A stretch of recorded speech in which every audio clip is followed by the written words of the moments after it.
KEC ഉപഭോക്താക്കൾക്ക് അധിക ബാധ്യതയായി അടുത്ത ബില്ലിനൊപ്പം അഡീഷണൽ ക്യാഷ് ഡിപ്പോസിറ്റ് തുകയും ഉൾപ്പെടുത്തും.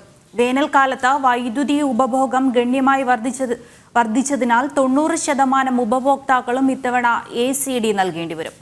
1000 കോടിയിലധികം രൂപയാകും ഇതിലൂടെ KEC സ്വരൂപിക്കുക. ഇതേസമയം വൈദ്യുതി റെഗുലേറ്ററി കമ്മീഷന്റെ നിർദ്ദേശങ്ങൾക്ക് വിരുദ്ധമായാണ് KEC വർഷങ്ങളായി ACD പിരിക്കുന്നത്.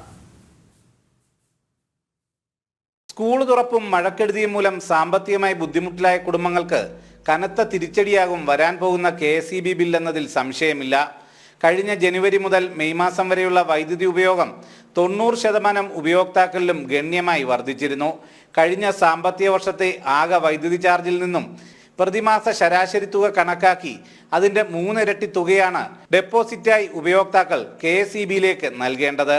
നിലവിലുള്ള നിക്ഷേപം ഈ തുകയിൽ നിന്നും കുറച്ച ശേഷമാണ് അഡീഷണൽ ക്യാഷ് ഡെപ്പോസിറ്റ് കണക്കാക്കുന്നത്.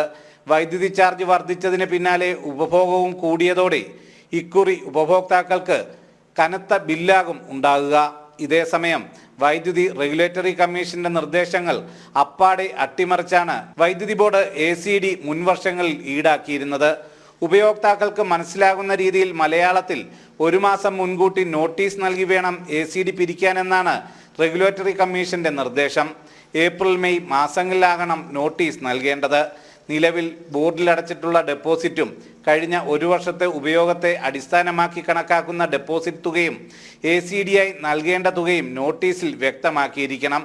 എന്നാൽ ഇതൊന്നും ബോർഡ് പാലിക്കുന്നില്ല. ACD അടയ്ക്കാൻ ബുദ്ധിമുട്ടുള്ള ഉപയോക്താവിന് തവണ വ്യവസ്ഥയിൽ പണമടയ്ക്കാൻ സൗകര്യമൊരുക്കണം. ACD അടയ്ക്കാൻ വൈകിയാൽ പിഴ ഈടാക്കാനോ അതിൻ്റെ പേരിൽ വൈദ്യുതി ബന്ധം വിച്ഛേദിക്കാനോ പാടില്ല. ഗാർഹിക ഉപഭോക്താക്കളിൽ നിന്നും വൈദ്യുതി ബിൽ ഈടാക്കുന്ന മാസം ACD പിരിക്കാൻ പാടില്ല. താരിഫ് റെഗുലേറ്ററി കമ്മീഷന്റെ ഈ നിർദ്ദേശങ്ങൾ ബോർഡ് പാലിക്കുമോ എന്നതാണ് ഇനിയും അറിയേണ്ടത്. സുധീഷ് ഗോപാൽ, ജനം, പാലക്കാട്.